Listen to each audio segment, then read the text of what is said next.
Awesome. Well, thank you everybody for showing up tonight. I know it's Labor Day, so thank you. Thanks for hopefully everyone had a day off and you're just showing up to this to put in a little bit of work for the beginning of the week.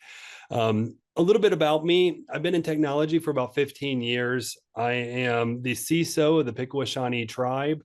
I also started a Facebook group that grew to be one of the larger AI groups around generative AI in the entire world. I started it in December of 2022 over on Facebook. It's called ChatGPT for Business and Life.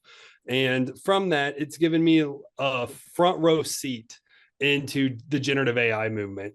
Not only that, I'm a practitioner. So when generative AI really hit, I was already using IBM Watson and ChatGPT 2 in some really decent ways that I started to believe in AI. But it was really when ChatGPT launched that I realized that where has this been my whole life?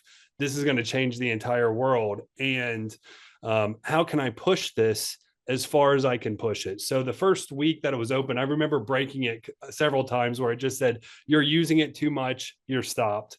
Now, even on the pro models, I'm definitely hitting that every day. So I push the models pretty much as far as I think they can go. And I'd love to show you a little bit about what I think there. So I'll start sharing my screen. Let me pull up. I put together a little bit of a presentation. I want to bring some value, but I'd really like to cover complex prompting and maybe even get some feedback where necessary, just to make sure that everybody's sort of following, and we can bring some value to everybody. Because the thing that I think we're going to end on tonight, I think is pretty spectacular, but it's also not for everybody. So I'm going to see what I can do. I'll bring in some value up front, and then we can go from there to the sort of presentation that I shared with Paul last week. What I think now we have this Polymath in our pocket. I mean, in the beginning, I thought we had like sort of McKinsey in our pocket. And then I started thinking, well, maybe we have a lawyer in our pocket. And what I'm starting to think is like we have some pretty strong mathematicians in our pocket now. And we can unlock this by using complex prompts. So this is a lot more than trying to push ChatGPT to say how many R's are in strawberry and to get it wrong. That's fine if you want to trick a model, or if you're trying to put guardrails on a model, that's a whole different thing. On my end, I'm trying to push the models as far as they absolutely can go to see what type of outputs they'll provide. And over the last several year and a half, almost every quarter, it seems like the token windows get larger, so our prompts can get larger. So with that, we'll jump into being a polymath in your pocket. You heard a little bit of background about me. That's the first thing I wanted to share. To start off and just help everybody on the line, like how can we do AI for business? I think that's where a lot of people are at. So I don't want to go by and forget about the business aspects of doing some complex prompts. In fact, I think that there's going to be very small teams, maybe even a one-person team that's leveraging AI to build $1 million, if not $1 billion businesses. And from what I've heard in Silicon Valley, I'm not the only one that actually thinks there's going to be a one-person $1 billion business. I'm going to show you something from MIT, plus some prompting structures that if you're in the business realm, maybe we can help. I'm going to recap how I've used AI in the legal field. Last year, I was pretty much the first person to represent themselves pro se to win a legal battle. I got a misdemeanor citation for a zoning issue that, by using AI and consulting with some of my friends that are lawyers, but really using AI and my own capabilities with reading and the outputs, I was able to get a misdemeanor citation dismissed. And there's I'm doing some work there, but I'd love to show you what a legal output from a complex prompt sort of looks like. And then what we're going to do, the capstone tonight, and I hope it's big time. Like, we're going to go as big as possible. Can we create some proofs that can withstand mathematical scrutiny? Now, that's a big concept. I'm going to show you step by step on how to do it. I'm going to show you how to do it at home, and then hopefully show you how I believe that some of the new additions to Claude Sonnet, which added latex and some mathematical capabilities, and ChatGPT's had that in their interplay, maybe we can create something that could one day win a Fields Medal. Maybe not it's from our work, but I definitely want to showcase tonight that if it's not me, it will be somebody that will win a prestigious medal or an award by using AI. And that's coming rapidly. So then we'll wrap up, answer any question you may have. And I promise we'll do this quick. If there's anything that we end up going over too quick, just DM me and I'll be sure to cover later on with you one-on-one. So for me, I have the 3 questions. How long until a one-person company is worth over $1 billion using AI? Second, will AI help protect each of us fight for our rights as citizens? And third, how long until an AI wins a Fields Medal? So with that, we're going to jump right into the business side, but maybe we can ask some questions there. So is anybody actively using AI for their business in a way that they feel they could build $1 million business off of the outputs of their AI? And I'm sorry, I can't see anybody, so feel free to chime in. You said million. I think you mean billion, Chris, right? Yes, billion for sure. But we're in a room, like if you feel you're going to build $1 billion company, more power to you. I think that's awesome too. So if you're using it for $1 million or $1 billion business, please let me know.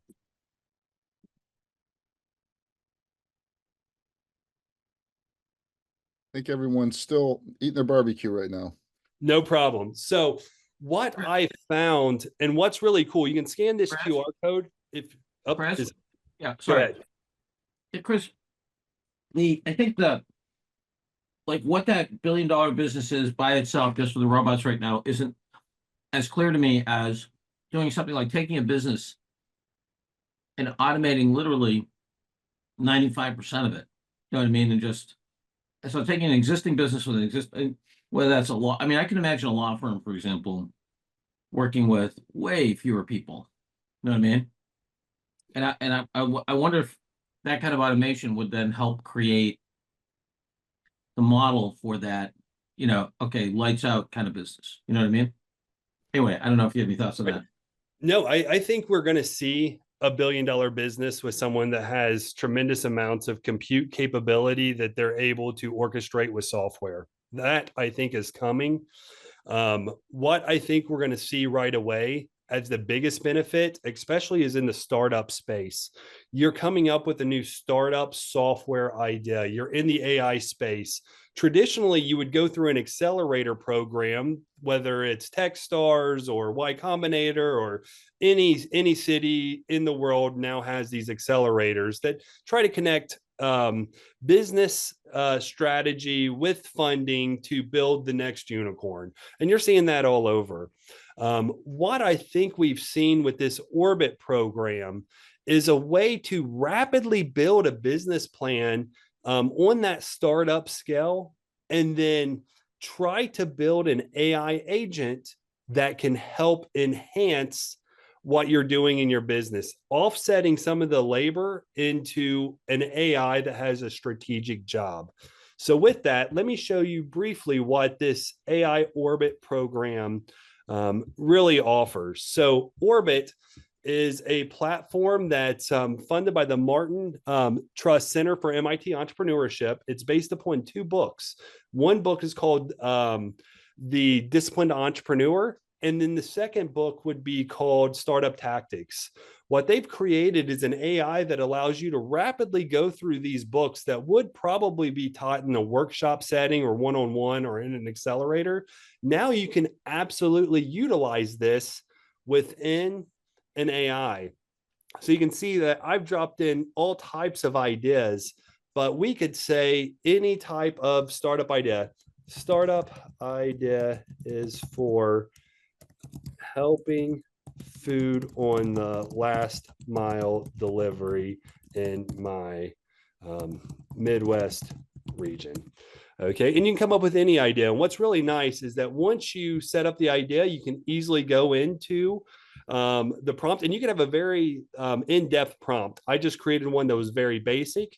You go into your market segmentation, which is step 1, and now this system is going to allow you to rapidly build your startup concept in a way that you can best understand it, and hopefully bring it to market. So what's really amazing about this platform, that by spending an hour with this, you're able to replicate that 12-week accelerator program.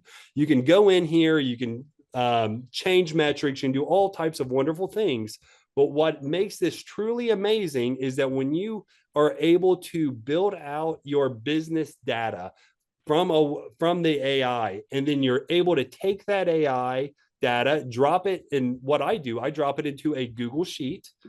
And from that Google Sheet, I will essentially build, here's all the data. Here's everything that both books created for Gym Boss, which is a business designed to assist with automating gyms and assisting with coaches and gym owners to deliver better value to make more money serving their clients. So what's really cool, this output you can quickly take and then drop into ChatGPT.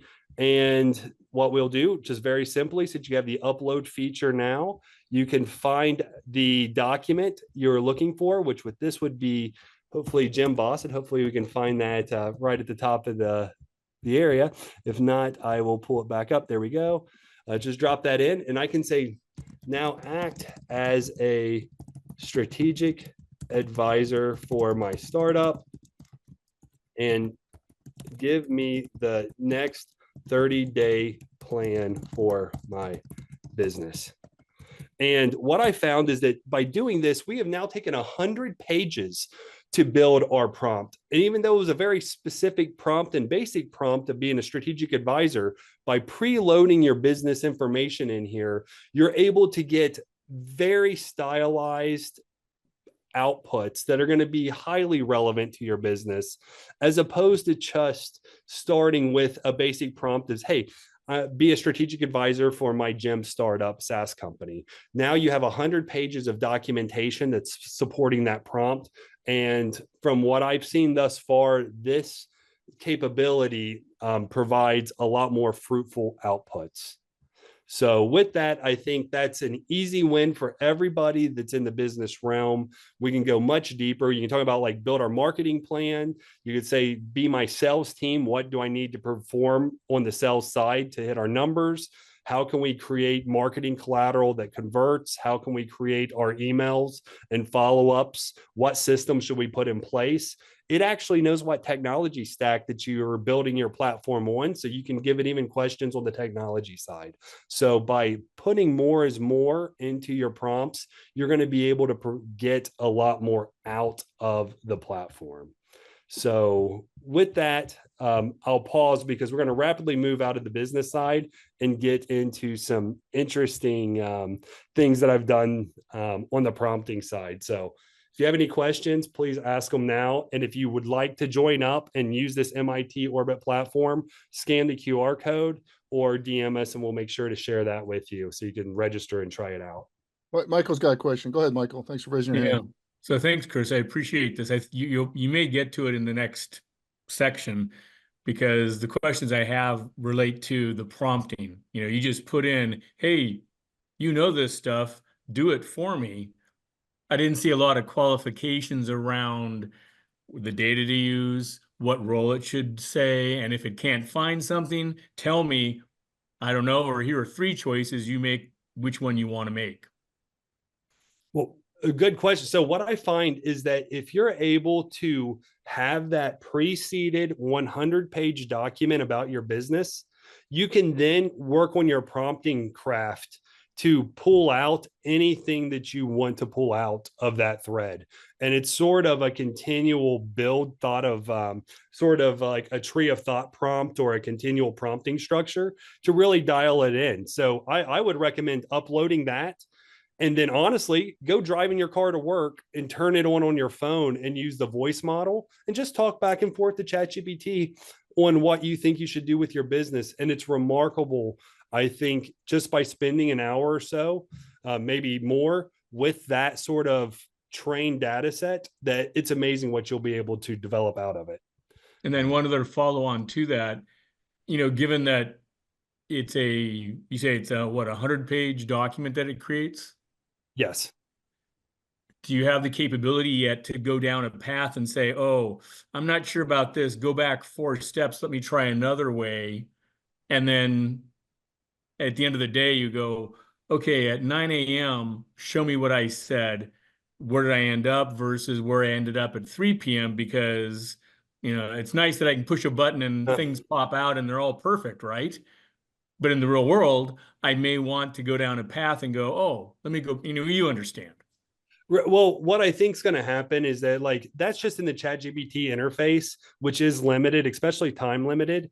If you want to get a little bit further, maybe you build a custom GPT chatbot that you're able to just chat with whenever you choose, and you can share that amongst your team. And then obviously you can get into AI workflows, which is a little bit more than what I'm going to do in this presentation, but absolutely some of this stuff that you want to build a little bit deeper integration, it takes a little bit more than the basic user interface of ChatGPT.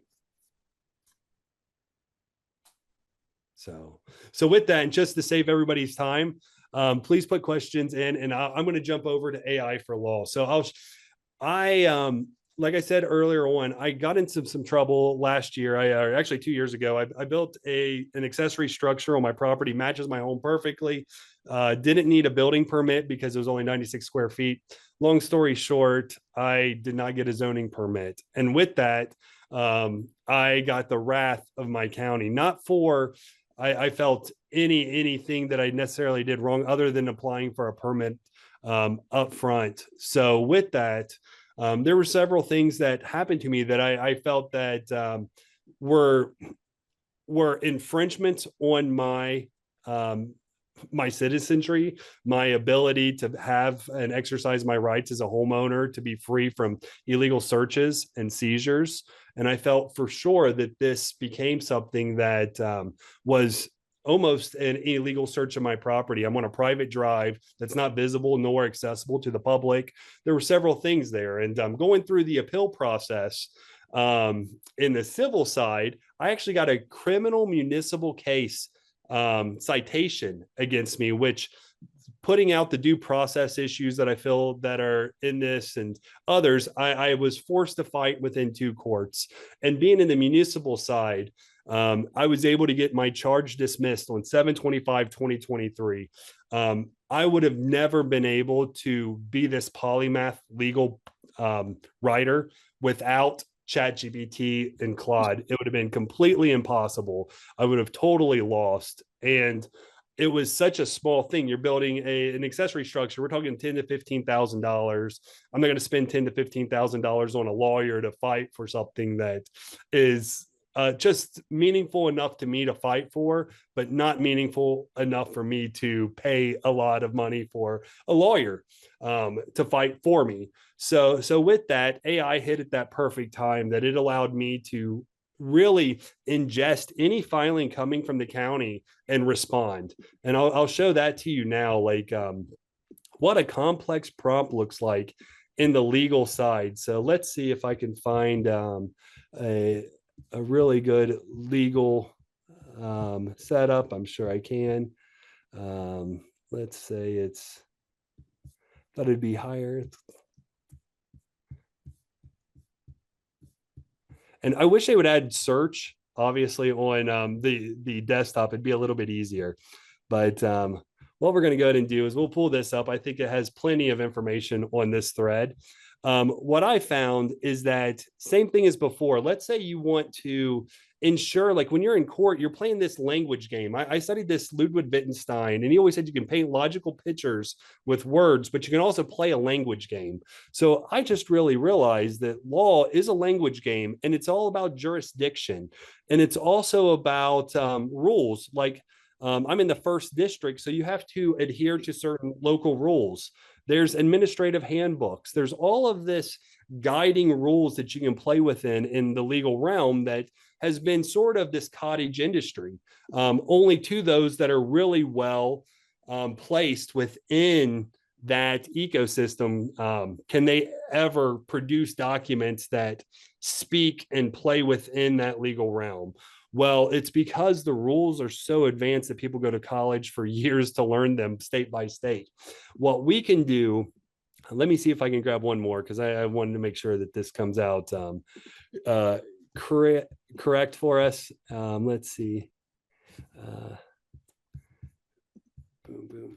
So make sure my brief adheres to the first district and admin law handbook. Redraft. So, oh no, of course, sometimes ChatGPT will shut you down. So you got to just try again. It's going to read the documents and hopefully push this through. So what we're going to see, this is a complex prompt that you're going to see that it's actually going to create the format of the paper. It's going to list cases. And I know that lawyers got in trouble for using bad case law. However, if you have some brains and do some research and you push in through RAG or just training, actual relevant real cases, and it's getting better at recognizing real cases by jurisdiction as well, you can start creating very robust arguments. So this is what it's saying is like how you would, this is showing me first all of the issues that we set up, and then the actual presentation of a brief and what the brief must contain in order to adhere to the rules. So did you have to present this to a judge or just to an adjudicate, or how did you present your facts? Great question. So I had to upload this to an e-filing system for civil court and for criminal court, just as anyone would, like a lawyer pro se. So you would upload it into the e-filing system. It would get placed by the county clerk. Then the opposing legal team would have time to review it, create a response. You could then ingest their response. And once you're trained on a legal set, you can take their response and respond back. So that's how the law works, at least in this case. So you can respond back, and then you go in front of oral arguments in front of judges. Yes. And that's when you can actually use ChatGPT to help you build your oral argument. So like draft. But they wouldn't let you use ChatGPT while you're sitting in front of the judges proper, right? Okay, so I never filed for a motion for that. There's obviously, like, at least in my counties, there's electronics devices like computers that you could motion to get access to utilize, but it's not permitted without asking. That's correct. Also probably why there was a company last year that came out that said that if you got to the Supreme Court and you listened to their AI in your earpiece and said whatever the AI said, they'd give you $1 million if you got docketed at the Supreme Court. I'm going for that. I don't think they still have that $1 million out there, but if I ever get to that Supreme Court level, I'm gonna ask for it. But Chris, back to the real basics. On 18 months ago, we were all getting exposed to ChatGPT, and we're doing 1 to 2 sentence prompts. You know, create a poem about Boston Celtics or something. And now you are showing here hundreds or, dozens of pages of prompts going into a complex legal document, the legal need. Is that correct? That's correct. And now I read it and didn't change much. And honestly, when I've changed anything coming out of the AI, the only thing I've done is make a bad sentence that I wanted to add. Like, I've hurt my filings more than the AI has. The AI is so good. As what you're seeing right now is essentially what I just presented up to the court clerk just 2 weeks ago, and you can see it continues to generate. So I am confident that the legal industry is about to drastically change. And if you feel that anything's been infringed or there's this arbitrary exercise of government power, I believe that there's going to be an entire movement of AI users that push through the first several procedural hearings with AI before they get to anything consequential in court. So this is going to have a drastic impact on legal and law when someone like myself can draft something that in all estimates would be a $50,000 or $100,000 document, not counting the time and effort and things like that. So I think with seeing the capability of what it's able to do in law and exactly what you're seeing now, this is a very complex, this is going to be a 30-page brief. Then I'm certain that I would sign this and put this up. That's how confident I am in with this training model that I have in this GPT. So this will are be you on trying to both. address hallucination at all specifically? Because I mean, if you're creating a document that's big, you can trust it until someone reads it and says, yeah, paragraph 12 is incorrect. Well, you got to read it all. And then what's amazing, you just have conversations with this thing and you say your assignment error 8, you know what, that's not really correct. You know what, like, or where was this law from? Or like, make sure you used Ohio revised code. The AI is much better at not hallucinating if you give it some grounding. What I did have to teach this was the Ohio criminal code and civil code, the zoning codes, my issues and complaints. I uploaded the transcripts, so it would quote from the transcripts when people gave dubious testimony that was inaccurate. So all of this was very unique. In fact, the strategy behind it is very compelling, and I pushed it several times just to ensure that I was in compliance and not just pushing something out there that was fictitious or fake, or one that would get me into the sense of being a vexatious litigator, right? Like I don't want to be that. But if we're all talking about a shed, so what's really been fortunate for me is I've been able to be put into a real live sandbox.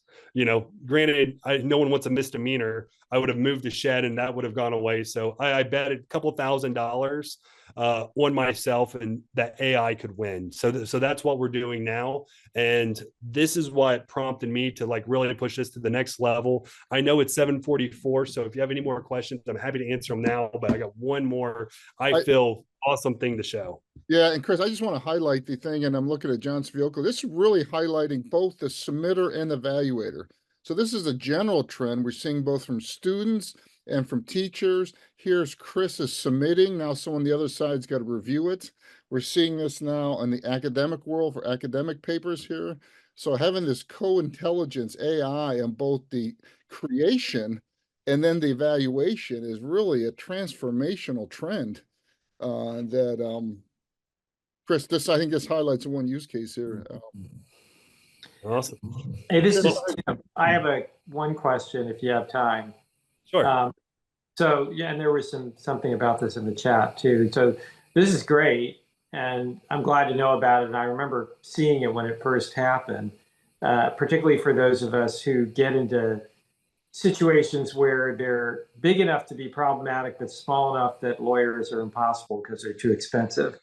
On the other hand, there have been at least 2 or 3 cases that I remember that were pretty public where lawyers got quite chastised for bringing briefs generated by these tools that the judges found very bad and had flaws in them, incorrect citations, whatever. So this is a case. So I'm curious as to did you have any problems with any types of confabulations in your briefs generated by ChatGPT or whatever you used? Yeah, so trust but verify. The first ones when I first started pushing it through this was in the December 2022, early 2023, it would cite sources perfectly, but the sources would not be correct sources because it did not have access to case law like it does somewhat now. It still lacks some case law. So I realized that I had to force feed rag train the AI on this. Plus it picked up some of my issues were constitutional. My property is not visible nor accessible to the public. I'm 750 feet in both directions, dual access lot from any county road. So without consent or a warrant, that was an illegal search. There was in the law handbook of the state of Ohio gave all of the course or case law around that. So the system, once I trained, hey, this is the law handbook for pro se people. They said, this is the law. What's relevant to me? It pulled out the cases that were relevant and quoted them perfectly. So it is about training it into your realm. And we're only a year away, 2 years away from every jurisdiction having all the case law built in. And it's going to be even easier. But I think by being a practitioner, of AI and knowing its weaknesses is what allowed me to be more successful than the lawyers that just tried it and trusted fully in it, because it looks good. The argument structure is amazing. That's for sure. And that's why the lawyers bought into it, because I'm sure it read perfectly when it comes to argumentation. It just quoted wrong or cited wrong cases. Yeah. Thanks. Great. So go ahead, John. Svioka, and then finish up, Chris. Yeah, I was really interested, Chris, how much you use really kind of multi-log. I mean, the thing like when Paul was saying about that, you know, the AI that's doing academic papers, it's launching a number of agents that are then multi-logging on what the issue is. And I was just curious if you tried that, and if so, how helpful is it? So for me, I use it across the board. I've gotten pretty savvy to go from ChatGPT to Claude to there's a great company out of like your Boston area, Fortuna Insights, that have given me access to their platform to test against. And then I've got pretty savvy in like trying to train it on rubrics of like, AI, create a rubric and test this brief that I'm putting in here. Let me know my weak points. And just going from ChatGPT to Claude and back and forth, it's pretty sophisticated. So I'm sure that when this becomes a systemized platform for whoever builds this out in legal, it's going to be able to take just a couple variables at the top and produce what I put out. And granted, what I put out took some work. You know, it's not like it was, I put in one prompt and it was done. But I think that's going to be definitely what we see in the future, is that agents are going to be built into a workflow, and it's going to take this mundane task into something that's really, really well done. So, Yeah, fascinating. Thank you. So, last question. This is sort of like what we're going for tonight. So this is hopefully why you're here and still tuned in. When will AI create a work that is worthy of a Fields Medal, or maybe the Clay Institute's Millennium Problem Prize, or better? When is AI going to create proofs that mathematicians would think that it's a new either discovery or a new proof that would have significant impact on the field? So for us that are familiar with the Fields Medal, are there any rules against the Fields Medal being given to a non-human entity? Okay, so with that, that's why I created the question is, when will it create a work that is worthy of a Fields Medal? Because let's cut out the politics of like, is the AI producing it? Is a person producing it? Is an AI person producing it? Which is what I'm going to show you tonight, is like human and AI. Like, when will that happen, that the AI creates something that should achieve something of that caliber? Yeah, keep driving, Chris. We've got 10 Okay, minutes. no problem. So this is what we're doing. Okay, so a little bit of background. I wanted to be a philosopher back in 2006, 2007. I really like this idea of phenomenology. I also like this idea of pure number theory. I don't know what I was reading. I was reading Husserl and Cantor and a couple of these other people, but I feel I discovered something that I was never able to really formalize, but it became an amazing parlor trick. So on your left, what you're seeing is my theory on how numbers are somewhat distributed. Euclid, in the very beginning of arithmetic, said, you start at 0, then there's 1, and it goes off for infinity in a straight line. Okay, and that's how the number line works. For me, I felt that I saw this pattern that if you numbered 0 in the center and then 1 atop of the 0, then 2, 3, 4, 5 on this pentagonal sort of structure, 6 above the 1 on the first vertices, 7 next to 2, 8 on the 3 line, 9 on the 4 line, 10 on the 5 and 0 line, that you'll see this pattern that the vertices A becomes 1s and 6s, vertices B becomes 2s and 7s, vertices 3 and 8s are here, C line, the D line are 4 and 9s, and the 5 and 10 line, or the 5 and 0 line, are this E vertex. So with that, I discovered that, and I always thought it was cool, and it was made for a great parlor trick. Okay, so with that parlor trick, I'll show you a couple of things what made it a parlor trick. First and foremost, it was very interesting when I first started it back in 2007, 2008, because there were some really cool things that happened. So what you're seeing in this paper is exactly what we just sort of constructed really quickly. What we found, and what I found about 8 months ago, right in December of last year, right before Google Deep Brain came out, I was able to start working with ChatGPT and actually derive this image based upon exactly what we were just talking about. This is the number line according to me. So 0's in the center, 1 is 1 unit away from the 0 point, 2 is 2 units, 3 is 3 units, 4 is 4 units, 5 is 5 units, 6 is 5 units away from 1, but 6 units away from 0, and so on. ChatGPT and Python created this in the editor last year. And I was like, well, that's cool. Next thing, I was like, you know what? While you're counting, why don't you just count by ones? And it was like, great, I can connect all the dots. This is what it would look like, Chris. And I'm like, you know what? That's cool. I like that a lot. Still like what I thought about in 2006. But I was like, at least I can talk to this machine and it sort of gets me. Okay. This is where it got really cool, is that there's some patterns that emerge out of this system. And I noticed this, like I said, over a decade ago, but it was really cool to see that the AI, when I started counting by 66, and then it goes to 122, and it just counts by 66s. If you count by ones, it also makes the same pattern. So this first line, we found that if you count just by doubling the number, it creates this sort of forward progressional pattern. And I was like, well, that was neat. What happens if you keep moving forward? So if you try this line and you count by 4s and 9s, it goes 4, 8, 12, 16, 20, 24 in a reverse sort of progression pattern. And when I saw that, I was like, well, you know what? That's really cool. Now the AI gets it, and I can just put any number. This is showing counting 44s or 99s off this line. So I was like, you know what? That's really cool. And then I counted by 2s. And when 2s, you count by 2, 4, 6, 8. It makes this progressional star pattern. And I always thought that was really cool.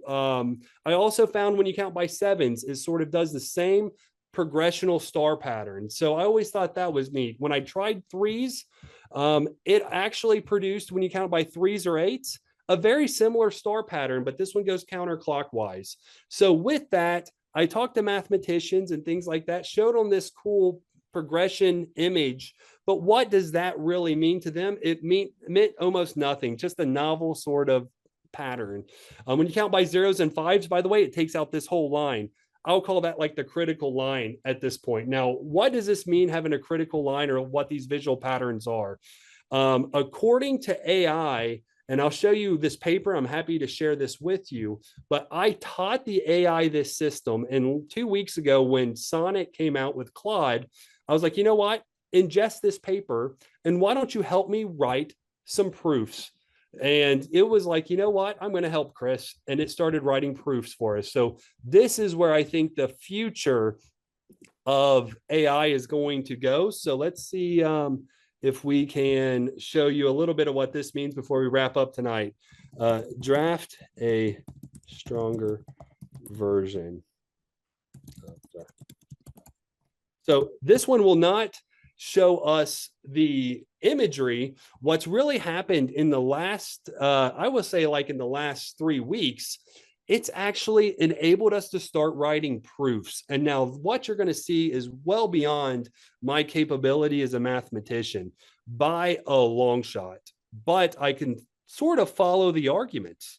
But what we're seeing here is that by training it on this numerical progression that I sort of feel I discovered, it is taking this and really pushing this up the channel into a whole new algebraic language, or a language of mathematics that could be acceptable to maybe a mathematical journal.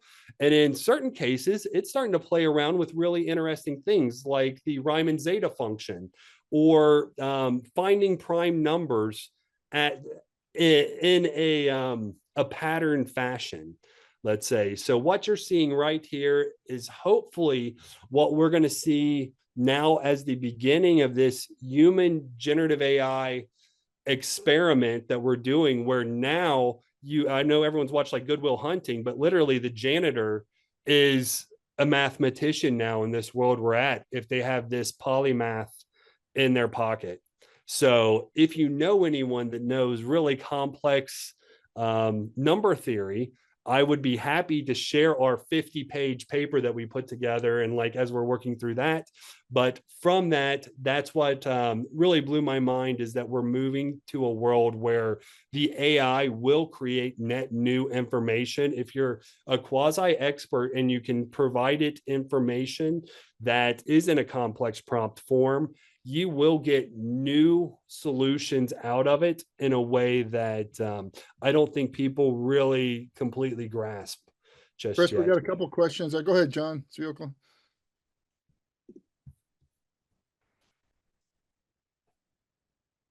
Sorry, too many windows. Thanks. Yeah, Chris, I mean, one of the things that strikes me is that because of the, well, I'd be curious about your reaction to this observation. Because of the linear algebraic nature of the core, transformer models and so forth, that what you're essentially doing, I think, is three kinds of isomorphisms. One is that you're extending representation, so you have new kinds of stuff coming into the coda of knowledge, right? So let's say it's medical information. So now, I've got continuous variables like my heart, like my heart pattern. I've got periodic variables like my blood sugar, whatever, right? The temperature, and so you're taking these n dimensions of data and bring them into the analysis space, where you can essentially begin to relate them in new ways. You have that. Then the second thing is you've got isomorphisms across known languages, kinds of mathematics, Hindi, English, whatever, right? You have that whole thing, right? And then I think you've got this new kind of isomorphism, or at least contention, of points of view. You know what I mean? So I'm looking at it from a physics point of view, from a math point of view, from whatever, right? So it's almost like it's not a universal translator. It's kind of like a universal translator explorer. And it's expanding the reality of what's possible, the relationships among representation, points of view, and methods. Anyway, as a mathematical guy, what do you think of that sort of stuff? I think it's really phenomenal. I mean, I read some of this stuff, and tried to get my mind around it, reading books. I'm a reader, especially when I was in college, read a lot, and you just couldn't do it. My whole goal in life was like, how do I take all these books? I was a great books reader. How do you condense them into one book? That was always like in my mind. How do you do that? And I think the AI has enabled that to happen in such a unique way that it can carry on conversations that people would end or stop or never let you participate into. It allows you to go deep, and it doesn't stop you from going deep, but it stops you from being illogical. It'll say, that's not really how it's handled, or this is, maybe you should look at this. So its recommendation engine, I think, we're just at the very beginning of pushing and really figuring out so many things in so many different industries. Once experts really dive into their niche and allow the AI to build with them, I think we're going to see a renaissance in multiple industries across the board. And Chris, I think the other thing that you're showing me is that it's you are taking some ideas, having the robots explore them like John was running, and then getting a summary of it that's digestible for the precise expert in there. So if you actually can find a PhD numerical theorist that knows this stuff, you now have a document that have that expert start challenging it. You can see that same thing on biology research and all different types of exploration, where people throughout the company or throughout the have ideas on how to do something, get something honed up by the robots, and then now in a very efficient way take it to the real human expert to see for that last mile verification. Would you agree with that statement?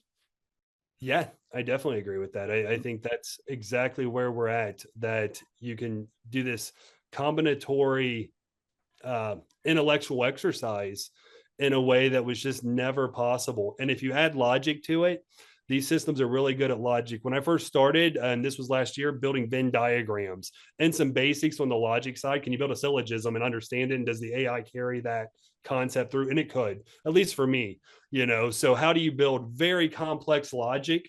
And sometimes now you can just upload the logic book and upload your thoughts, and then upload that middle layer and say, hey, what do you think about this? what I've also been doing is like, I'll take the output from ChatGPT, put it in the Claude and say, analyze this, make a rubric that grades this on a scale of 0 to 1,000. I want you to be very dedicated. I want you to be a mathematical, like background analysis and even naming people like B. Ryman. What would Ryman say to this system I just put out? And it will build a rubric, and then it'll give me areas to improve it. So I take that, push it back into ChatGPT, say, hey, improve based on these areas. So the other AI is actually feeding other new ideas into my prompting. So it only takes a couple chains where it's really AIs to AIs talking more than me like really inputting. I'm just exchanging information back and forth to them. Really, really fascinating. So fabulous presentation, Chris, and thank you again for showing us the edges of our understanding of this.